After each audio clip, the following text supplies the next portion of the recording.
जय हिंद दोस्तों, एक बार आपका फिर से बहुत बहुत स्वागत है।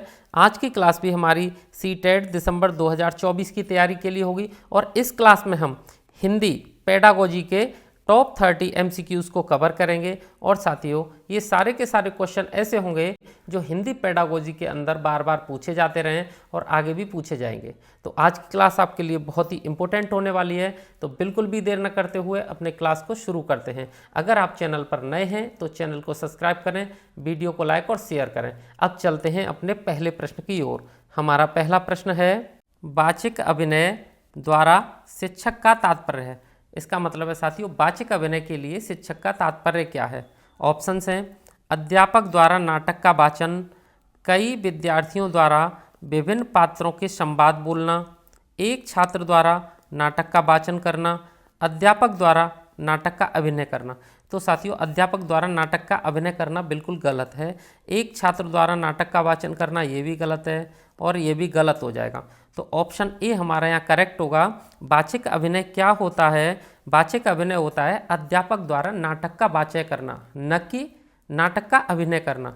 नाटक का वाचन करना उसी को कहते हैं हम वाचिक अभिनय। ठीक है, तो ऑप्शन ए हमारा यहाँ करेक्ट आंसर हो जाएगा। नेक्स्ट क्वेश्चन है हमारा, अक्षर कार्डों के द्वारा शब्द बनाना, शब्द के हिज्जे, अक्षर पूर्ति करना आदि को कहते हैं। यानी कि अक्षर कार्डों के द्वारा हम शब्द बना रहे हैं, शब्द के हिज्जे अक्षर पूर्ति कर रहे हैं, तो उसको क्या कहते हैं? अक्षर चक्र विधि, फ्लैश कार्ड विधि, टैप रिकॉर्डर विधि, उच्चारण विधि। तो साथियों, अक्षर कार्डों के द्वारा शब्द बनाना, शब्द के हिज्जे यानी कि अक्षर पूर्ति करना, ये सब होता है फ्लैश कार्ड विधि। क्या होता है? फ्लैश कार्ड विधि। तो ऑप्शन बी हमारा यहाँ बिल्कुल करेक्ट आंसर हो जाएगा। ठीक है, नेक्स्ट क्वेश्चन है हमारा, निगमन प्रणाली का तात्पर्य है। निगमन प्रणाली का तात्पर्य बताना है साथियों। निगमन प्रणाली क्या होती है? ऑप्शंस हैं हमारे, पहले उदाहरण देना फिर इसका निष्कर्ष निकालना। ये गलत है साथियों। ठीक है, ये आगमन प्रणाली होती है। ठीक है, अनेक उदाहरण प्रस्तुत करना ये भी गलत है। पहले कई नियमों को प्रस्तुत करना ये भी गलत है। तो साथियों, निगमन प्रणाली होती है पहले नियम बताना फिर बाद में उसके उदाहरण प्रस्तुत करना। पहले नियमों को बताना फिर उसकी व्याख्या करना और उसके उदाहरण देना, ये हमारी क्या होती है? निगमन प्रणाली। तो ऑप्शन डी इस क्वेश्चन का बिल्कुल करेक्ट आंसर हो जाएगा। नेक्स्ट क्वेश्चन है हमारा, बालक की प्रकृति के अनुकूल विचार विनिमय का श्रेष्ठतम साधन है। यानी कि बालक की प्रकृति के अनुकूल विचार विनिमय का श्रेष्ठ साधन क्या है?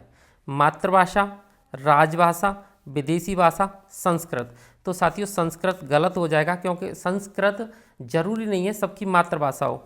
विदेशी भाषा भी गलत होगा, राजभाषा भी गलत होगा। राजभाषा क्या होती है? जिसमें हमारे पूरे देश की ऑफिशियल लैंग्वेज होती है, ऑफिस का कार्य किया जाता है, कागज पत्र वाला कार्य किया जाता है। तो सबसे अच्छी विचार विनिमय का श्रेष्ठतम साधन हमारी क्या होती है? मातृभाषा, मदर लैंग्वेज। तो ऑप्शन ए हमारा यहाँ करेक्ट आंसर हो जाएगा। नेक्स्ट क्वेश्चन है हमारा, राष्ट्रभाषा से तात्पर्य नहीं है। नहीं है बताना है साथियों। देश में अधिकतर लोगों की भाषा, सरकारी कार्यों की भाषा, जन सामान्य की बोलचाल की भाषा, इनमें से कोई नहीं। तो इनमें से कोई नहीं तो गलत हो जाएगा। जन सामान्य की बोलचाल की भाषा होती है राष्ट्रभाषा।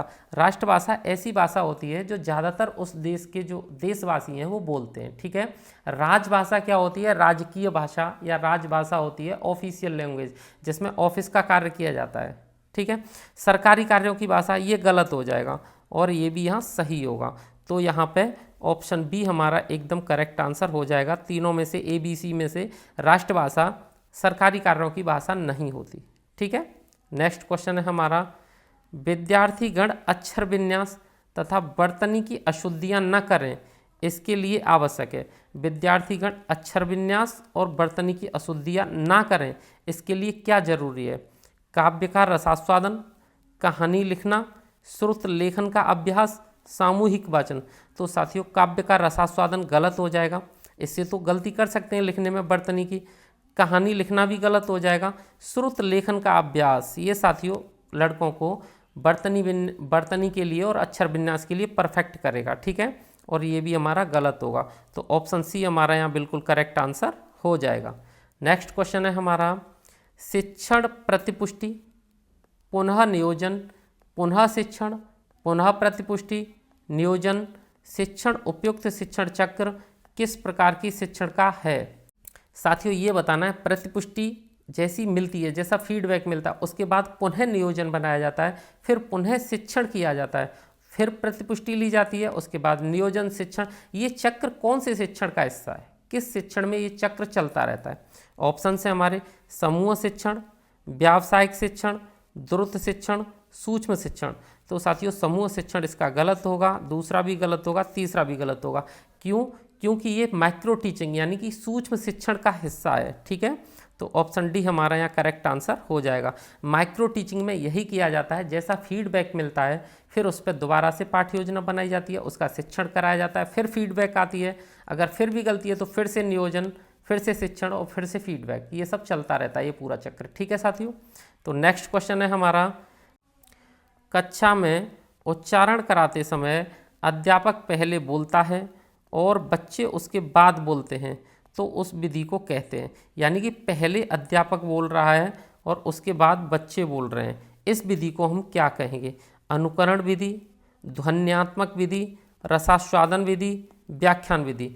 तो साथियों ऐसी विधि को कहते हैं अनुकरण विधि। ठीक है, तो ऑप्शन ए हमारा यहाँ बिल्कुल करेक्ट आंसर हो जाएगा। आगे आगे टीचर बोलता है, पीछे बच्चे बोलते हैं, तो अनुकरण करते हैं बच्चे टीचर का। ठीक है साथियों, अगला क्वेश्चन होगा हमारा, साहचर्य विधि का आविष्कार किया था। साहचर्य विधि का आविष्कार किसने किया था? हर्बर्ट ने, मोंटेसरी ने, रायवन ने, हंटर ने। तो साथियों साहचर्य विधि का आविष्कार किया था मोंटेसरी ने। तो ऑप्शन बी हमारा यहाँ बिल्कुल करेक्ट आंसर होगा। नेक्स्ट क्वेश्चन है हमारा, भाषा अर्जन। भाषा अर्जन के लिए जो अच्छा विकल्प है उसे चुनना है। सहज और स्वाभाविक होता है, प्रयासपूर्ण होता है, शिक्षक की आवश्यक स्थिति की मांग करता है, भाषा की कक्षा में ही संभव है। तो ये साथियों गलत हो जाएगा। भाषा अर्जन केवल भाषा की कक्षा में संभव नहीं है, भाषा अर्जन कहीं से भी हो सकता है। शिक्षक की आवश्यक स्थिति की मांग करता है, ये भी गलत है। प्रयासपूर्ण होता है, जरूरी नहीं है कि भाषा अर्जन हमारे भाषा सीखने के प्रयास से ही हो। भाषा अर्जन तो जो बहुत सारे लोग भाषा कोई ना कोई बोल रहे हैं, हम उनके बीच में रह रहे हैं, तो सुन सुन के ऑटोमेटिक भी हमें भाषा का अर्जन होता है। तो भाषा अर्जन क्या है? ये सहज और स्वाभाविक होता है। ठीक है, तो ऑप्शन ए हमारा यहाँ बिल्कुल करेक्ट आंसर होगा। नेक्स्ट क्वेश्चन है हमारा, उपचारात्मक शिक्षण की सफलता मुख्यतया निर्भर करती है। जो उपचारात्मक शिक्षण है उसकी सफलता किस बात पर निर्भर करती है? समस्याओं की पहचान पर, समस्याओं के कारणों की सही पहचान पर, बच्चों की सही सामाजिक सांस्कृतिक पृष्ठभूमि पर, बच्चों की भाषागत त्रुटियों की सूची बनाने पर। ठीक है साथियों, तो उपचारात्मक शिक्षण की सफलता की बात कर रहे हैं। उपचारात्मक शिक्षण की सफलता किस बात पर निर्भर करेगी? समस्याओं की पहचान पर। बिल्कुल सही है साथियों। ठीक है, अगला ऑप्शन देखते हैं, हमें एक ही ऑप्शन चुनना है सब में से जो सबसे अच्छा होगा। समस्याओं के कारणों की सही पहचान पर, ये साथियों पहले से भी ज़्यादा अच्छा है। ठीक है, ये पहले से भी ज़्यादा अच्छा है। समस्याओं की पहचान तो हो जाएगी, लेकिन समस्याओं के सही कारणों को पहचानना पड़ेगा, तभी तो हम उपचारात्मक शिक्षण अच्छा दे पाएंगे। बच्चों की सही सामाजिक सांस्कृतिक पृष्ठभूमि पर, यह गलत हो जाएगा। भाषागत त्रुटियों की सूची बनाने पर, यह भी गलत होगा। तो ऑप्शन बी हमारे यहाँ करेक्ट आंसर हो जाएगा और ए भी यहाँ पर हमारा गलत आंसर होगा। ठीक है, नेक्स्ट क्वेश्चन है हमारा, भाषा के संदर्भ में निदानात्मक परीक्षण का उद्देश्य। भाषा के संदर्भ में हमें निदानात्मक परीक्षण का उद्देश्य बताना है साथियों। क्या होता है निदानात्मक परीक्षण का उद्देश्य? बच्चों को विभिन्न श्रेणियों में विभक्त करना, ये साथियों गलत हो जाएगा। बच्चों की भाषा प्रयोग संबंधी कठिनाइयों के संभावित कारणों की पहचान करना, बिल्कुल सही है।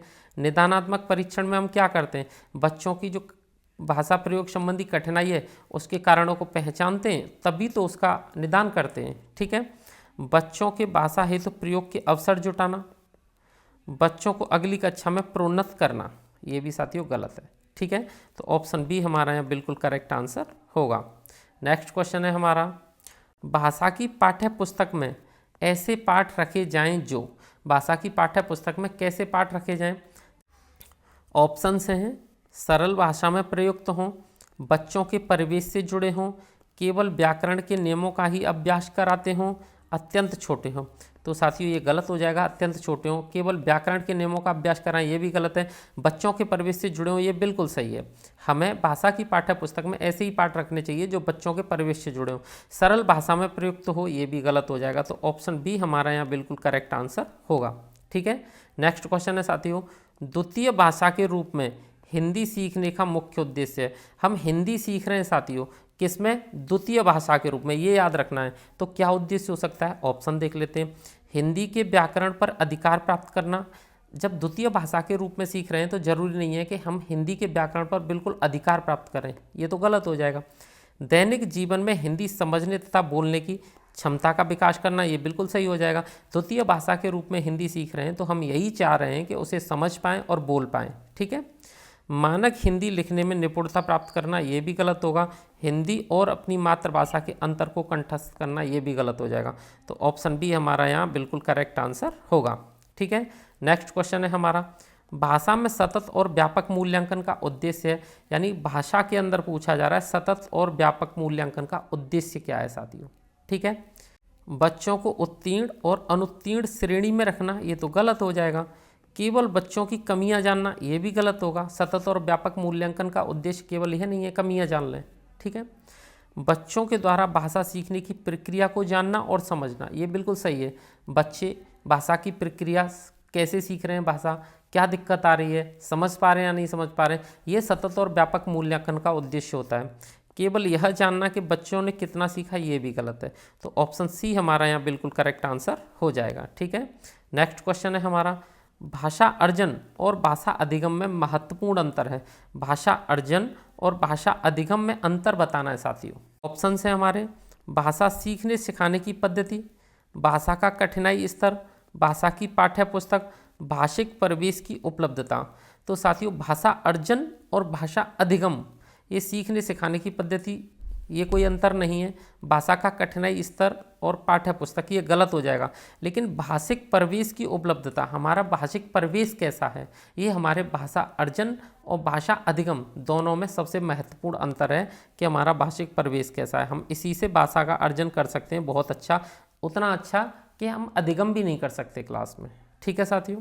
अगला क्वेश्चन है हमारा, भाषा सीखने के लिए कौन सा कारक सर्वाधिक महत्वपूर्ण है। हमें भाषा सीखने के लिए सर्वाधिक महत्वपूर्ण कारक को चुनना है, ठीक है। ऑप्शन है भाषा की पाठ्य पुस्तक, भाषा के व्याकरण के नियम, पथ पर आधारित प्रश्नोत्तर, समृद्ध भाषिक वातावरण। तो साथियों भाषा की पाठ्य पुस्तक से हम केवल अच्छे से भाषा नहीं सीख सकते, केवल व्याकरण के नियमों से भी अच्छी भाषा नहीं सीखी जा सकती। पथ पर आधारित प्रश्नोत्तर, साथियों केवल प्रश्नोत्तर भाषा के लिए, अगर हम केवल प्रश्नोत्तर विधि का उपयोग करें तो उससे भी हम भाषा नहीं सीख सकते। समृद्ध भाषिक वातावरण, ये सबसे अच्छा महत्वपूर्ण कारक है। अगर हमारे पास भाषा सीखने के लिए एक समृद्ध भाषिक वातावरण है, पूरा इकोसिस्टम है, तो हम भाषा बहुत अच्छे से अर्जित कर सकते हैं, सीख सकते हैं। तो ऑप्शन डी हमारा यहाँ बिल्कुल करेक्ट आंसर हो जाएगा। नेक्स्ट क्वेश्चन है हमारा, हिंदी भाषा का मूल्यांकन करते समय आप सबसे ज़्यादा किसे महत्व देंगे। हम हिंदी भाषा का मूल्यांकन कर रहे हैं तो सबसे ज़्यादा किसे महत्व देंगे, ये बताना है। निबंध लिखने की योग्यता, व्याकरण के नियम, सीखने की क्षमता का आकलन, काव्य सौंदर्य। हिंदी भाषा का मूल्यांकन कर रहे हैं साथियों, मूल्यांकन, ठीक है। तो निबंध लिखने की योग्यता को ध्यान ज़्यादा नहीं देंगे, ज़्यादा बल नहीं देंगे, ज़्यादा महत्व नहीं देंगे। व्याकरण के नियमों पर भी ज़्यादा महत्व नहीं देंगे। हिंदी भाषा का मूल्यांकन करेंगे तो हम किसी भी बच्चे की सीखने की क्षमता का क्या करेंगे, आकलन करेंगे साथियों, ठीक है। काव्य सौंदर्य पर भी ज़्यादा ध्यान नहीं देंगे। तो ऑप्शन सी हमारा इसका करेक्ट आंसर हो जाएगा। हम कर ही मूल्यांकन रहे हैं साथियों, एवेल्युएशन कर रहे हैं, ठीक है। तो ऑप्शन सी इसका करेक्ट आंसर होगा। नेक्स्ट क्वेश्चन है हमारा, प्राथमिक स्तर पर भाषा की पाठ्य पुस्तकों में किस तरह की रचनाओं को स्थान दिया जाना चाहिए। प्राथमिक स्तर की भाषा की पाठ्य पुस्तकों की बात कर रहे हैं साथियों कि उसमें किस तरह की रचनाओं को स्थान दिया जाना चाहिए। ऑप्शन हैं हमारे, जो प्रत्यक्ष रूप से मूल्यों पर आधारित हों, केवल कहानियाँ अथवा कविताएं, विदेशी साहित्य की रचनाएं, ऐसी रचनाएं जो बच्चों के परिवेश से जुड़ी हों और जिनमें भाषा की अलग छटाएं हों। तो पहला ऑप्शन यहाँ गलत हो जाएगा, दूसरा और तीसरा ये साथियों सब गलत होंगे। आप पढ़ के देख लीजिए। तो प्राथमिक स्तर पर पाठ्य पुस्तकों में हमें इस प्रकार की रचनाओं को स्थान देना है जो वहाँ के बच्चों के परिवेश से जुड़ी हों और वहाँ भाषा की अलग छटाएं हों, ठीक है। तो उससे बच्चे तेज़ी से उसको कैच कर पाएंगे। तो ऑप्शन डी हमारा यहाँ करेक्ट आंसर हो जाएगा। नेक्स्ट क्वेश्चन है हमारा, एक से अधिक भाषाओं का प्रयोग। एक से अधिक भाषाओं का प्रयोग क्या है? संज्ञानात्मक विकास में सहायक है, किसी भी एक भाषा की निपुणता में बाधक है, कक्षाई जटिलताओं को बढ़ाता है, शिक्षकों के लिए यह समस्या है। ये गलत होगा साथियों, एक से अधिक भाषाओं का प्रयोग शिक्षकों के लिए समस्या नहीं है। कक्षाई जटिलता को भी नहीं बढ़ाता है, भाषा की निपुणता में बाधक भी नहीं है, संज्ञानात्मक विकास में सहायक है साथियों। ठीक है, तो एक से अधिक भाषाओं का प्रयोग संज्ञानात्मक विकास में सहायक है, इसलिए ऑप्शन ए हमारा यहाँ करेक्ट आंसर हो जाएगा। नेक्स्ट क्वेश्चन है हमारा, निम्नलिखित में से कौन सा भाषा शिक्षण का उद्देश्य है? भाषा शिक्षण का उद्देश्य बताना है साथियों। भाषा शिक्षण का उद्देश्य ऑप्शन है हमारे, भाषा सीखते समय त्रुटियां बिल्कुल न करना। ये तो साथियों गलत है, त्रुटियां थोड़ी बहुत हो ही जाती हैं। ठीक है, ऐसा नहीं है कि बिल्कुल त्रुटियां ना करें तो ये भाषा शिक्षण का उद्देश्य है, ऐसा कोई उद्देश्य नहीं है। ठीक है, भाषा की बारीकी और सौंदर्य बोध को सही रूप में समझने की क्षमता को हतोत्साहित करना तो कोई उद्देश्य होता ही नहीं है। भाषा के व्याकरण सीखने पर बल देना, ये भी साथियों हमारा उद्देश्य नहीं होता कि केवल व्याकरण पर हम ज़्यादा ध्यान दें। निजी अनुभवों के आधार पर भाषा का सृजनशील प्रयोग करना, ये बिल्कुल सही है। हमें अपने अनुभवों के आधार पर भाषा का सृजनशील प्रयोग करना, ये भाषा शिक्षण का क्या है, उद्देश्य है। तो ऑप्शन डी हमारा यहाँ करेक्ट आंसर हो जाएगा। नेक्स्ट क्वेश्चन है हमारा, निम्नलिखित में से भाषा प्रयोगशाला का अनुभाग नहीं है। अनुभाग नहीं है साथियों भाषा प्रयोगशाला का। साथियों ऑप्शन में से 3 अनुभाग हैं भाषा प्रयोगशाला के, एक नहीं है। तो श्रवण कोष्ठ ये भाषा प्रयोगशाला का अनुभाग होता है। परामर्शदाता का कोष्ठ ये भी होता है साथियों। नियंत्रण कक्ष ये भी होता है। दूरदर्शन प्रकोष्ठ ये साथियों अलग है। दूरदर्शन प्रकोष्ठ भाषा प्रयोगशाला का अनुभाग नहीं है। ठीक है, तो ऑप्शन डी हमारा यहाँ करेक्ट आंसर हो जाएगा। नेक्स्ट क्वेश्चन है हमारा, भारत में सर्वप्रथम अभिक्रमित अनुदेशन विधि के प्रयोग का आरंभ हुआ। अभिक्रमित अनुदेशन की विधि का प्रयोग भारत में पूछ रहे हैं साथियों, सबसे पहले कब हुआ?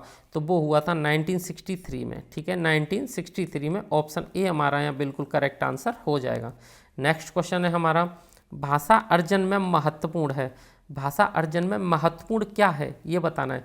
ऑप्शन है हमारे, भाषा के विभिन्न रूपों का प्रयोग, भाषा का व्याकरण, पाठ्य पुस्तक, भाषा का शिक्षक। तो भाषा का शिक्षक ज़्यादा महत्वपूर्ण नहीं है भाषा अर्जन में, पाठ्य पुस्तक भी नहीं, व्याकरण भी नहीं। भाषा के विभिन्न रूपों का प्रयोग या वातावरण भी कह सकते हैं आप, समृद्ध वातावरण। तो ऑप्शन ए हमारा यहाँ बिल्कुल करेक्ट आंसर हो जाएगा। नेक्स्ट क्वेश्चन है साथियों हमारा, भाषा सीखने सिखाने का उद्देश्य है। भाषा सीखने सिखाने का उद्देश्य क्या है? ऑप्शन है, अपनी बात की पुष्टि के लिए तर्क देना, विभिन्न स्थितियों में भाषा का प्रभावी उपयोग करना, अपनी बात कहना सीखना, दूसरे की बात समझना सीखना। ये साथियों सारे हैं, दूसरे की बात भी समझते हैं, लेकिन यहाँ सही उत्तर नहीं है। अपनी बात का कहना सीखना ये भी सही है, लेकिन यहाँ सही उत्तर नहीं। ये भी सही है साथियों, लेकिन यहाँ सही उत्तर नहीं है ये।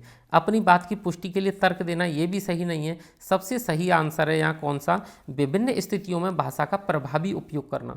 भाषा इसीलिए सीखते सिखाते हैं कि हमें अलग अलग स्थितियों में हम अपनी भाषा को बहुत ही अच्छी बना पाएँ, बहुत ही उसका प्रभावी उपयोग कर पाएँ। ठीक है, तो ऑप्शन बी हमारा बिल्कुल करेक्ट आंसर यहाँ हो जाएगा। नेक्स्ट क्वेश्चन है हमारा, अच्छे मूल्यांकन की कौन सी एक विशेषता नहीं है पूछ रहा है साथियों। ठीक है, अच्छी मूल्यांकन की एक विशेषता नहीं है। वैधता, विश्वसनीयता, निदानात्मकता, नकारात्मकता। तो वैधता एक विशेषता है साथियों, वैध होना चाहिए हमारा मूल्यांकन, विश्वसनीय भी होना चाहिए, निदानात्मक भी होना चाहिए। नकारात्मकता साथियों अच्छे मूल्यांकन की कोई भी विशेषता नहीं है। तो ऑप्शन डी हमारा बिल्कुल करेक्ट आंसर यहाँ होगा।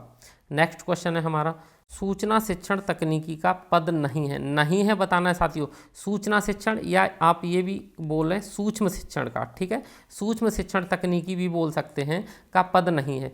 पाठ योजना पद होती है। शिक्षण सत्र भी इसका पद होता है। पुनः शिक्षण सत्र ये भी होता है। चर्चा सत्र ये कोई पद नहीं होता। तो साथियों ऑप्शन डी हमारा यहाँ बिल्कुल करेक्ट आंसर हो जाएगा। नेक्स्ट क्वेश्चन है हमारा, सूचना शिक्षण कक्षा आकर पाठ की विषय वस्तु, समय तथा शिक्षण की जटिलता को कम करने वाली संक्षिप्तकृत कक्षा शिक्षण विधि है। सूचना शिक्षण की यह परिभाषा किसने दी है ये बताना है साथियों। ठीक है, ऑप्शन है मैकक्लीन, अनविन, एलन, हार्वर्ड। तो यह विधि है एलन की। ठीक है, तो ऑप्शन सी हमारा यहाँ बिल्कुल करेक्ट आंसर हो जाएगा। नेक्स्ट क्वेश्चन है हमारा, निम्नलिखित में से कौन सा एक प्रायोजना का प्रकार थॉमस एम रिस्क ने माध्यमिक विद्यालयों के लिए प्रतिपादित किया था? ऑप्शन है हमारे, सामाजिक प्रायोजनाएं, आर्थिक प्रायोजनाएं, उत्पादक प्रायोजनाएं, पर्यावरणीय प्रायोजनाएं। तो साथियों, थॉमस एस रिस्क ने माध्यमिक विद्यालयों के लिए जो प्रायोजना विधि का आविष्कार किया था वो विधि है उत्पादक प्रायोजनाएं। ठीक है, तो ऑप्शन सी हमारा यहाँ बिल्कुल करेक्ट आंसर हो जाएगा। नेक्स्ट क्वेश्चन साथियों, और इस क्लास का लास्ट क्वेश्चन है प्रत्यक्ष विधि में बालक। प्रत्यक्ष विधि की बात कर रहे हैं। प्रत्यक्ष विधि में बालक अनुकरण द्वारा दूसरी भाषा सीखता है, व्याकरण के नियम पर बल दिया जाता है, क्षेत्र एवं शैक्षणिक सहायक सामग्री का प्रयोग नहीं किया जाता, अनुवाद का सहारा लेता है।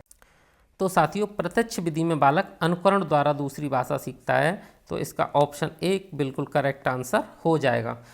तो साथियों, अपनी आज की क्लास को हम यहीं समाप्त करते हैं और अब मिलेंगे अपनी हिंदी की अगली क्लास में। अगर आपको ये कंटेंट पसंद आया तो चैनल को सब्सक्राइब करें, वीडियो को लाइक और शेयर करें। वीडियो देखने के लिए धन्यवाद।